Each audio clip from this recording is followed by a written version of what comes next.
Are we ready? Okay, well, thanks for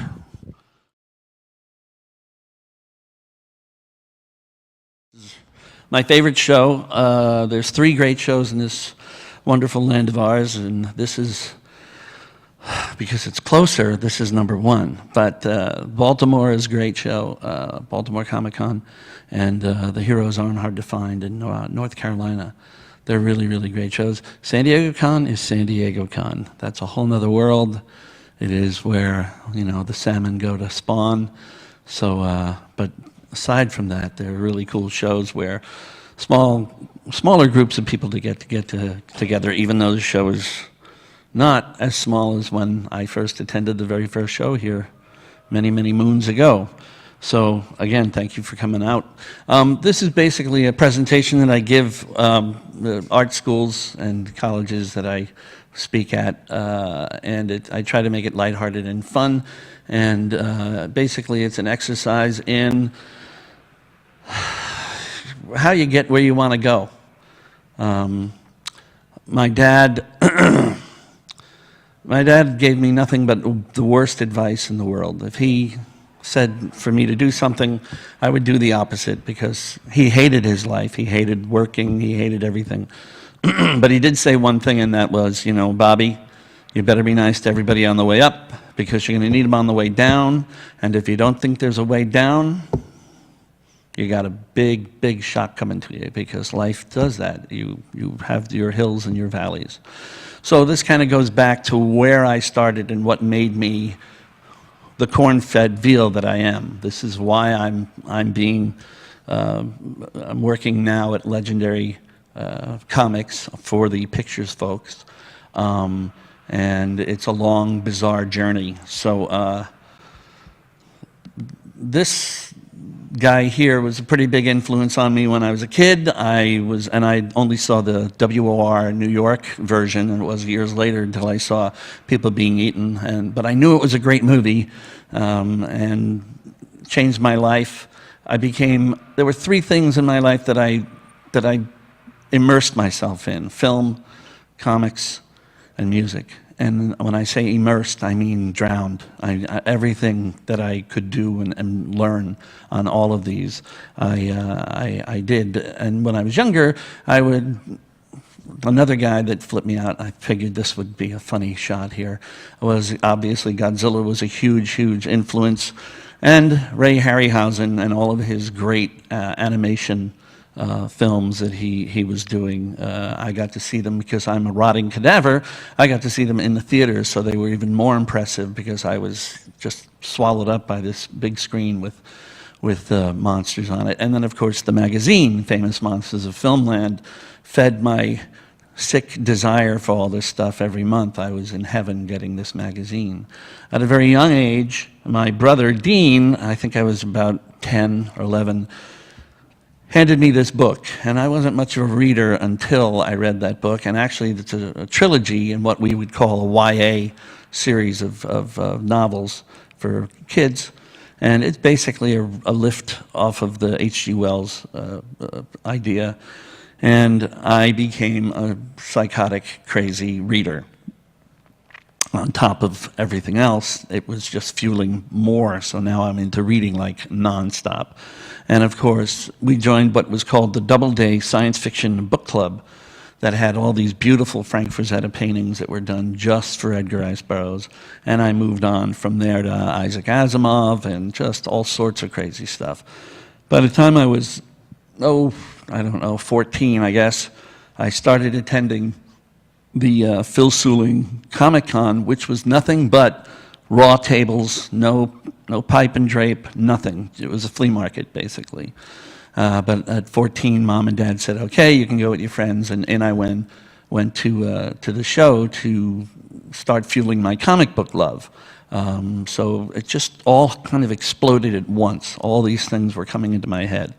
So I was lucky enough to go to these shows with these incredible authors and incredible talent, and because they were so small back then, you got to meet a lot of them, you got to hang out with a lot of them. Bernie Wrightson being one of one of the guys that I got to know pretty darn well. I was a kid, and for years I would tell this story, and then just a few years ago in San Diego, he told it, so it validated that I was telling the right story, because when you get old, it all gets blurry. But he did say that, you know, yeah, Bob was like the fifth member of the studio being Barry Windsor Smith, Jeff Jones, well, Howard Chaykin was kind of in there, and Bernie Wrightson, and I'm going to blank on the last guy, Mike Kaluta. He would say Bob's the fifth Beatle in this group, because I was the least scary fan, which really, that's really sad if I'm the least scary fan. And while I never made it to the studio, I did hang out with the guys at age 14, 15, just as they were breaking into the comics biz. So again, as I said, at these shows, one show I'm hanging out with Bernie Wrightson, because he said, oh, you got to come with me. Vaughn Bodet's doing this presentation. And I'll show you a little Vaughn Bodet later if you don't know who he is. And I said, great. And, you know, I'm 14, 15, and I'm sitting next to Bernie and watching this cartoon slideshow of these great wacky characters. And Vaughn is doing the voices for them. And I got this old man sitting next to me with these big mutton chops, and he keeps grabbing my leg, laughing, going, that guy's great, he's really funny, wow, what's his name again? And finally I lean over to Bernie and go, what's with the old man grabbing my leg? He goes, oh, don't worry, that's Isaac Asimov. He's beyond heterosexual, and he's a total lech to women. It's like, okay, good, I'm safe. No, I'm not going to have any trouble. Years later, I was reading Ray Bradbury when I was a kid, got to meet him, working creation conventions. So all these things that I was doing when I was younger, I didn't know that I'd eventually wind up working where I wind up working, and, you know, hanging out with these folks and getting to talk to them about their work.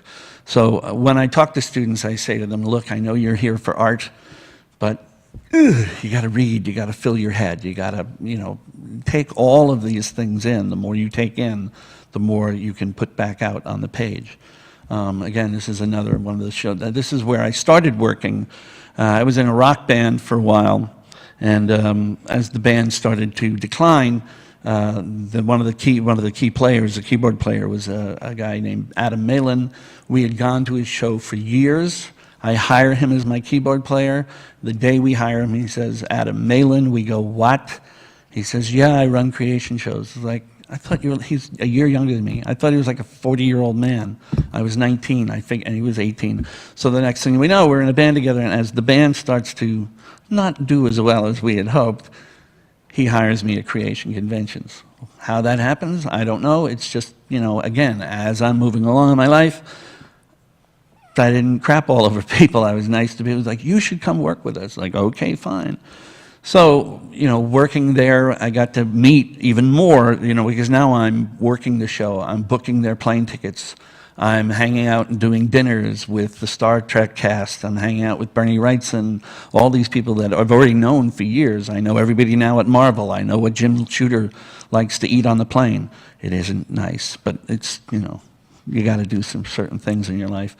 And so I'm hanging out with all these people, and I got to actually hang out with Vaughn Bodet, and this is Cheech Wizard, which is a phenomenal cartoon. And if you know that wacky balloon lettering that's usually on trains and subways, he started it. He's the guy who kind of made it happen.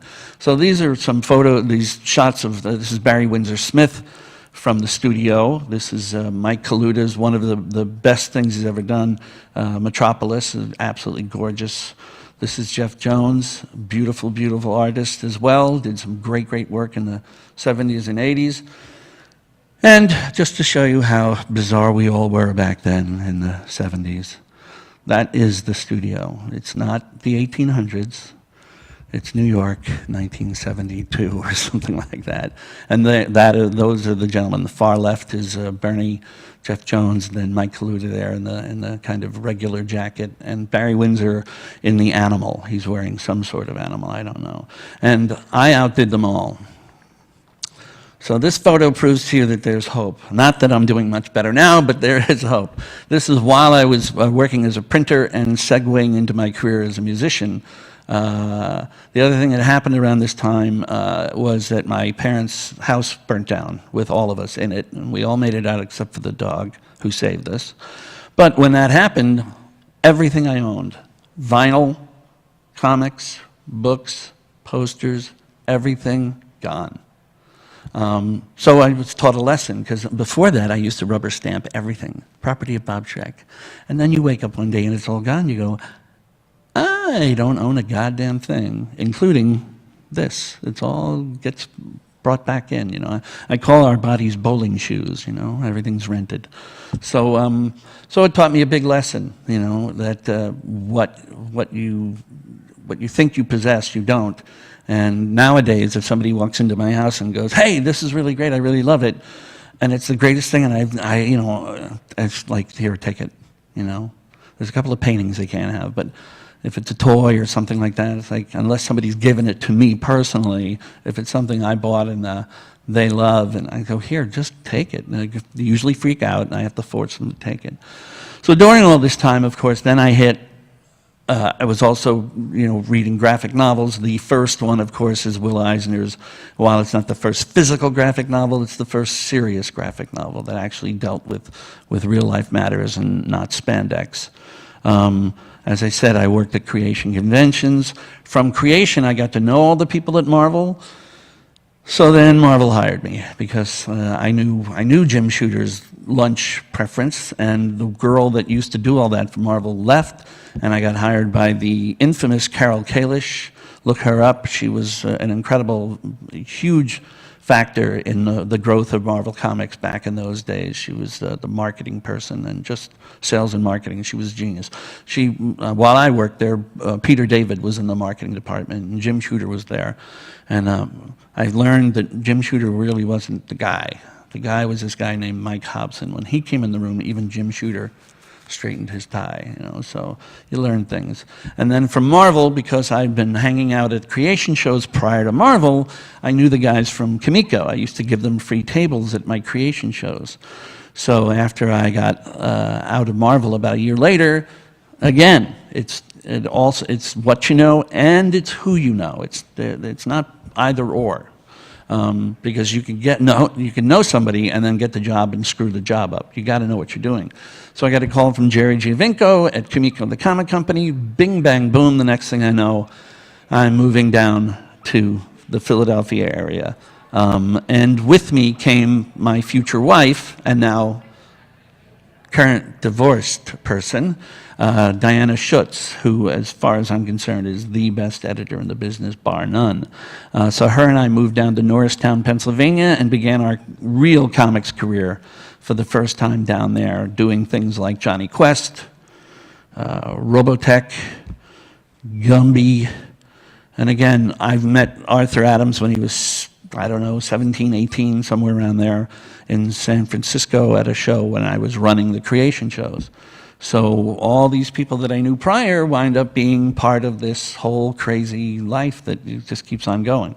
So Comico actually went with everyone in the industry telling us not to go in the newsstand. Damn it, we did. And the newsstand killed us, because it's basically a mob-run pigsty, and they just steal money from publishers. And we woke up one day owing a lot of money to a printer thanks to the newsstand, so the company went out of business. As we go out of business, boom, because I had met the guys from Dark Horse Comics 2 years prior, boom, I get a call. Actually, in between that, I went to Graffiti Designs for a brief 8 months, which I call 8 of the worst months of my life, because I had to live in Anaheim Hills. And I don't like Southern California, I just don't like it. Too many gun racks. So I got a giggle over there. So the next thing I knew, Graffiti and I were parting ways, and I got a call from Mike Richardson. And again, they keep hiring me because of my maleness. And they go, oh, the girl. And I'd go, no, but she's like smarter than I am. She's great. Diana came up with me, and they hired Diana Schutz just a few months later. And they understood how she's still there to this day. She's like their top editor. So in the years at Dark Horse, I eventually got to work with Mr. Miller, who I had known many, many years ago. I'll tell that story real quick. I got to bring Ray Harryhausen, science fiction, animation guy, to a New York convention. They let me book the show. I had Harlan Ellison, Ray Harryhausen, and B.B. Besh, Kirk's wife in Star Trek II. Those were the guests. And I'm in the back of the room, and I'm watching Ray Harryhausen show his George Pal Puppet Tunes, which you couldn't see back then. This was 1982 or 81. There was no DVD or anything like that. And standing next to me is a guy, and I'm very proud. I'm like, there's Ray Harryhausen. I brought him to New York. This is awesome. This is great. And I look to my left, and I realize it's Frank Miller, who I'm angry that he didn't tell me he was coming, because I could have put him on the bill and more people would have come to the show. But I'm pretty sure he doesn't know me. So I go, excuse me, Frank? He goes, yeah. I go, well, it's Bob Schreck. I know who you are. It's like, oh, shit. Frank Miller knows who I am. This is, wow. And then like an idiot, I go, why are you here? He's like, shut up. He was here to watch Ray Harryhausen. Like, oh, yeah, stupid, thanks, I'll go away. So, boom, years later, after I'd met him then and had seen him at many shows, boom, the next thing he's like, I want Bob to be my editor. I think Jerry Prosser or somebody else was the previous editor, so I wound up working with Frank. And we've had a long, long career of working together on and off as things go. And I was given Dark Horse Presents, which very proud of. We wound up getting a lot of award nominations for, and I got to work with so many different people from all different walks of comics. This is Renee French, who is still producing amazing books. And if you want to experience Renee, she has a great collection of stories that she did with myself and Jamie Rich at Dark Horse. And I think it's the best title of a graphic novel ever. It's called Marbles in My Underpants. It's just the most disturbing title I've ever heard. It's like, wow, I don't know if I want to read that. Again, what do? Aliens. Gee, let me call my old friend Bernie Wrightson and have him. So I actually got to do an alien story, and then it wound up being a Batman alien story with Ron Mars.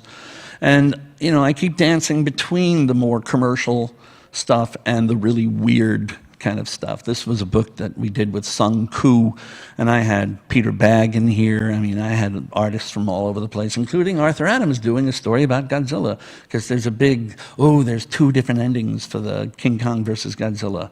Lie, there's only one ending. So after years it being at Dark Horse, it was like 7.5 years, it was time for me to grow wings, and I had met a 14-year-old kid at San Diego. First thing he does is walk up to me and goes, hey man, are you Matt Wagner?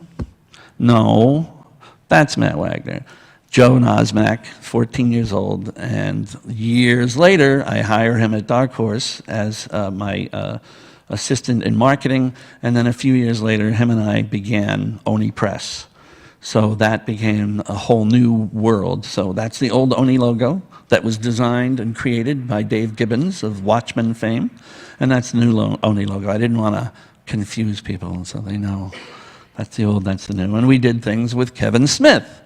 So I'll tell a funny story about Kevin Smith. I tried to get him in Dark Horse Presents, but Mike Richardson said to me, I have 3 daughters, and he promotes drug abuse, and I am not doing anything with Kevin Smith because he promotes drug abuse. And I swear, and I said to him, Mike, Kevin doesn't promote drug abuse. He just talks about drugs. Life promotes drug abuse. And he threw me out of his office. So many years, we did about 2.5 years at Oni.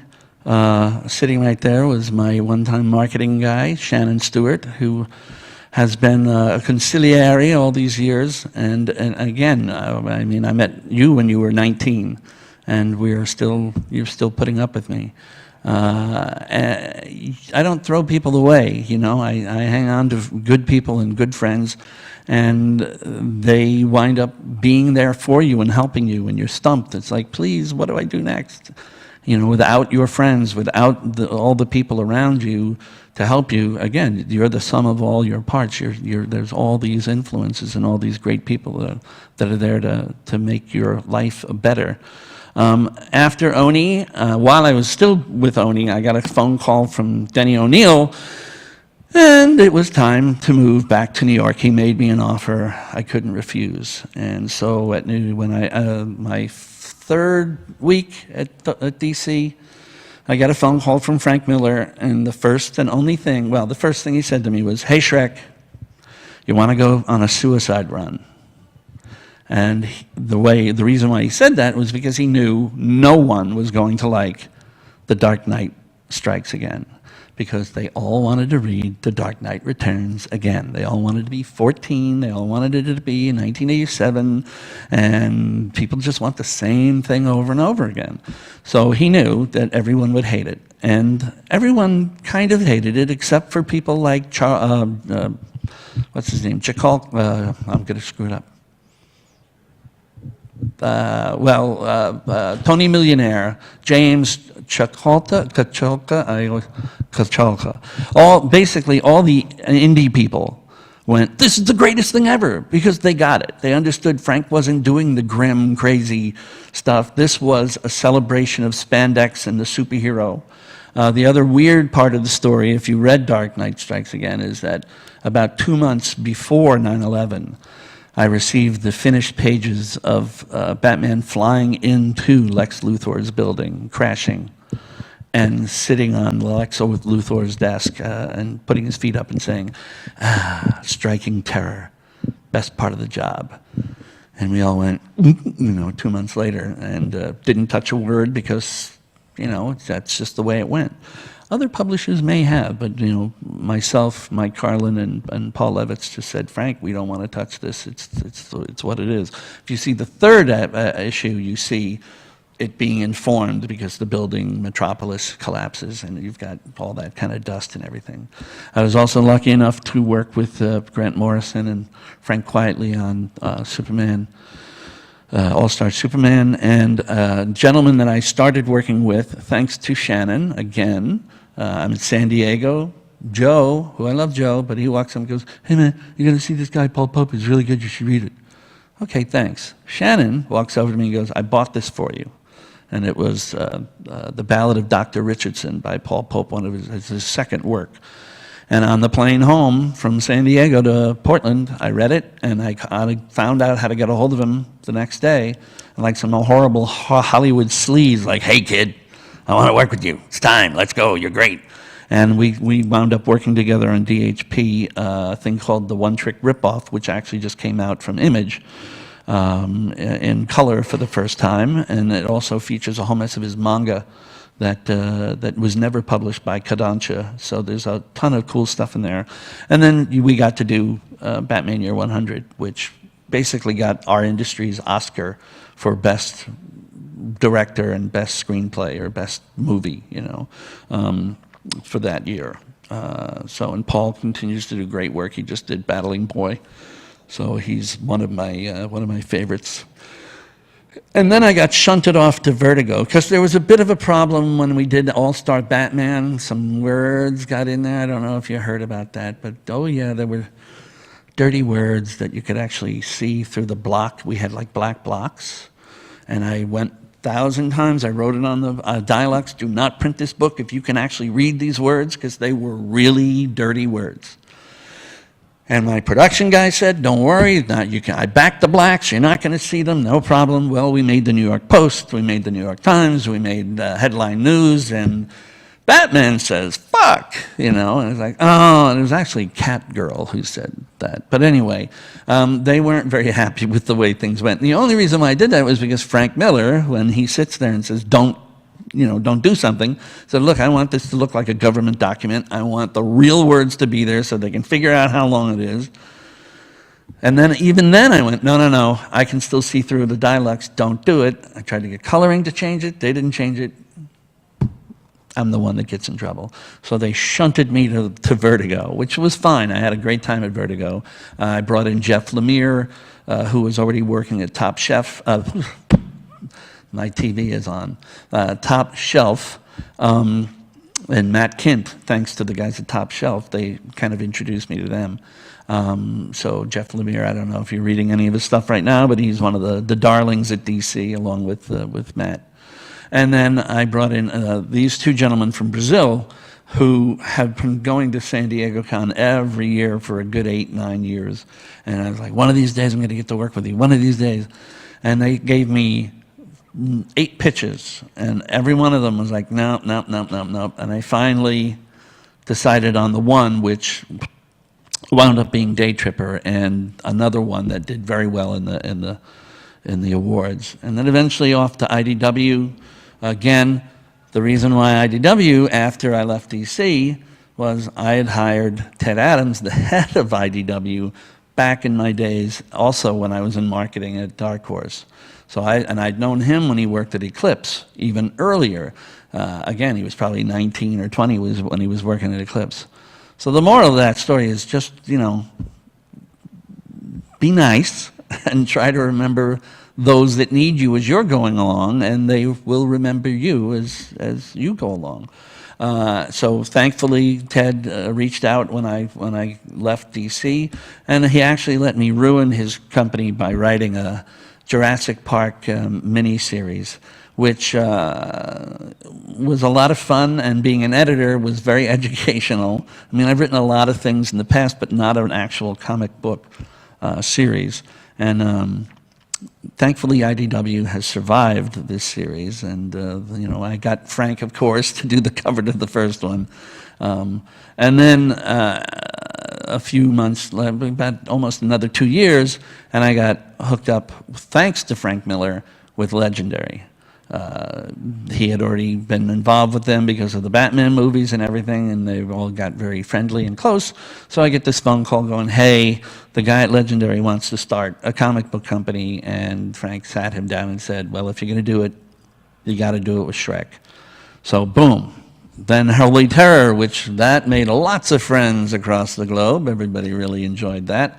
A lot of misconceptions. You know, Frank likes to play rough and hard, and he made horrible things. He said horrible things about the Irish in there too, but all they did was like clamor over the way he handled the whole Al-Qaeda thing. And he wasn't going after all Muslims.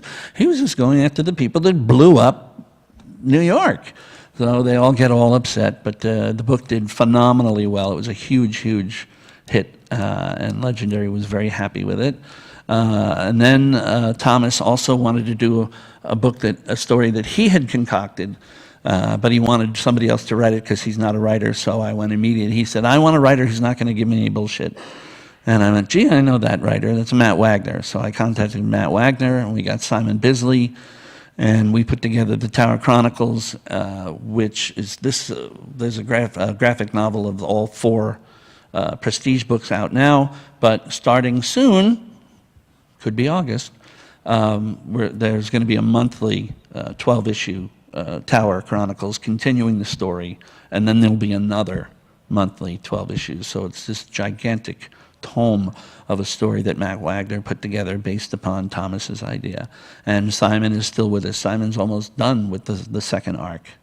And then I got to do the Pacific Rim book, which I don't care what anybody says. I love the movie. It was lots of fun. I wasn't looking for, you know, the great American novel or anything like that. I was just looking for a fun ride with giant robots and giant monsters, and I think they delivered. I love Guillermo. If you've never seen The Devil's Backbone, then you're missing one of the best Guillermo del Toro movies ever. He was a joy to work with. Absolutely, within 3 hours, I got emails from him, and very polite and very supportive, and he was just amazing to work with.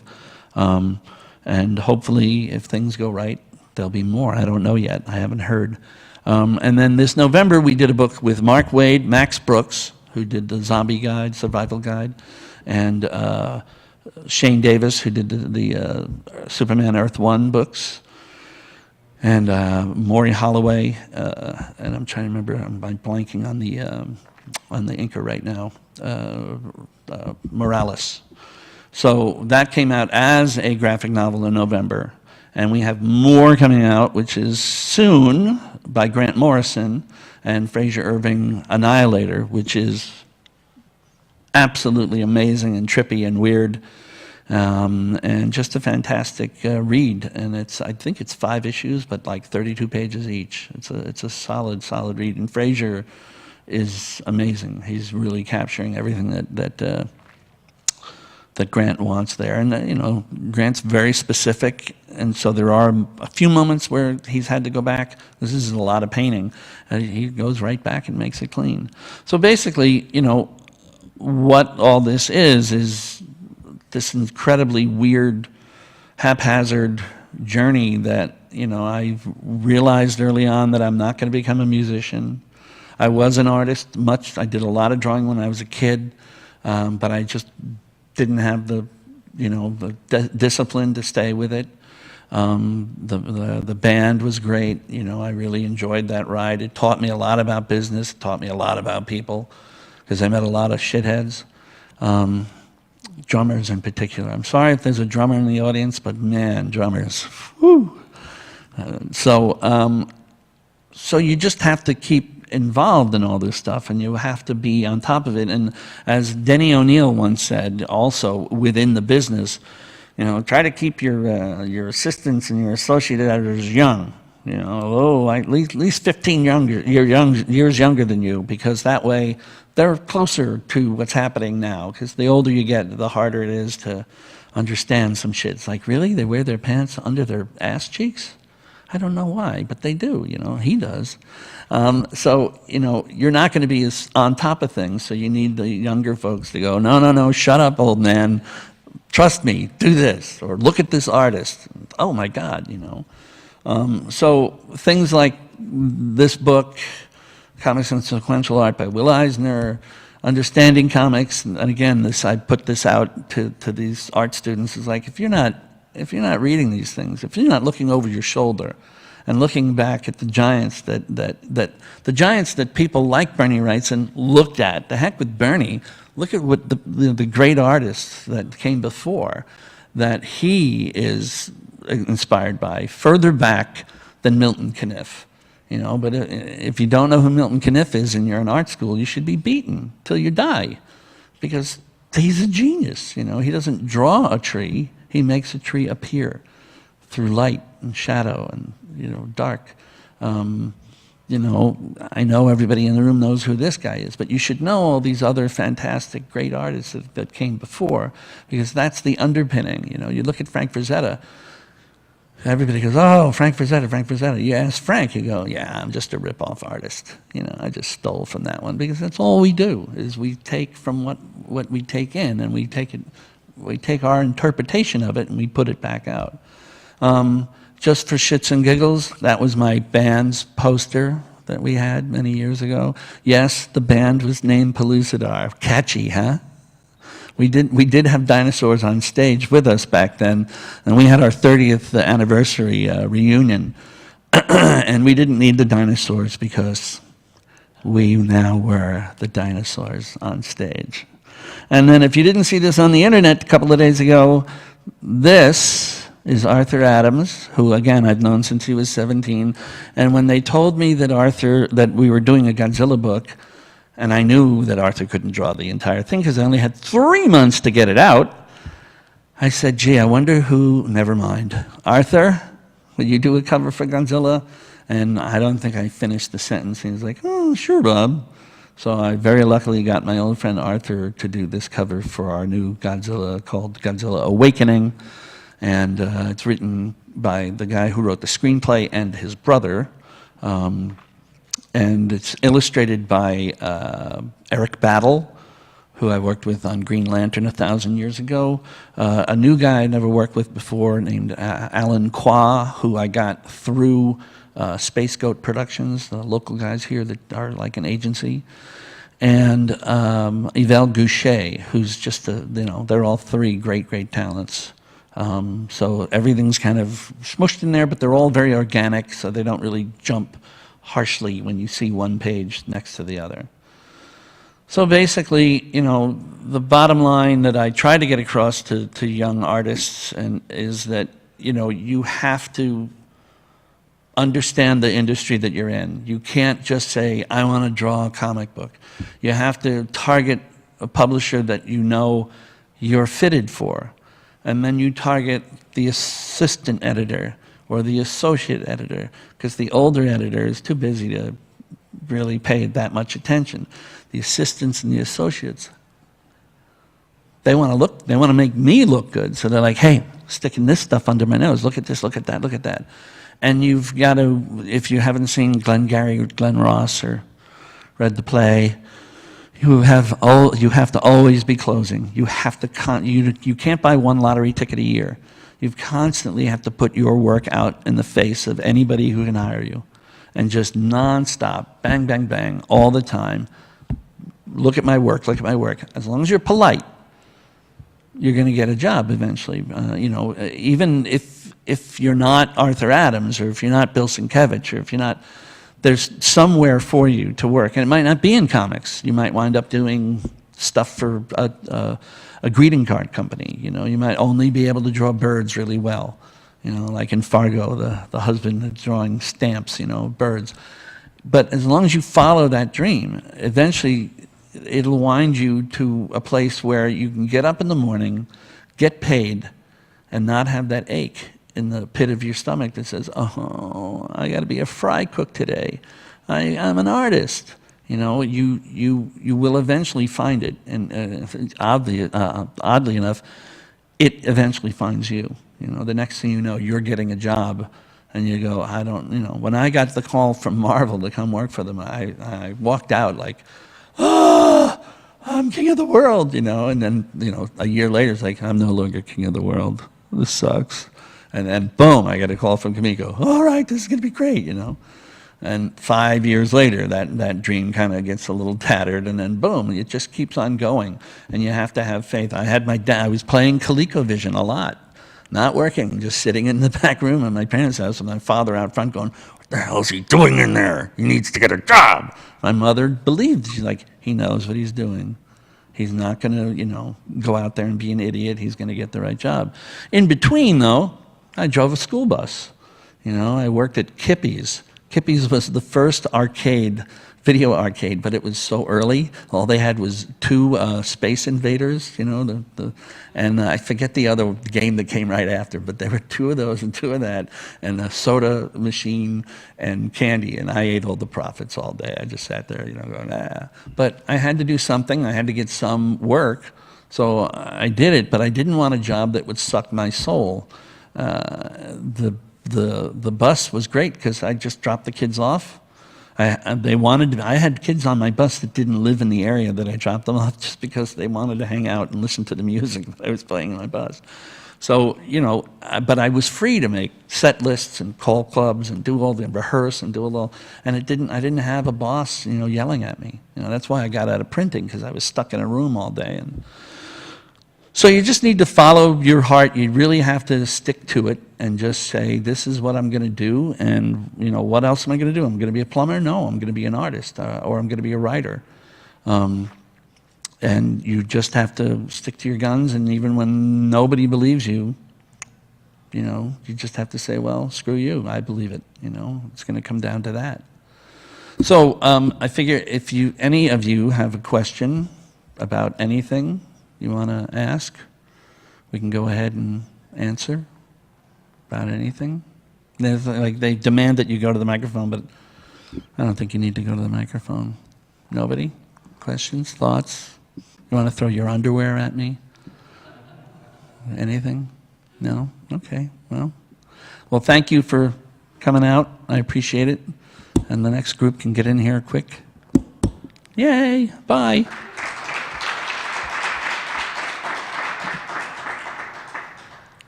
Yeah.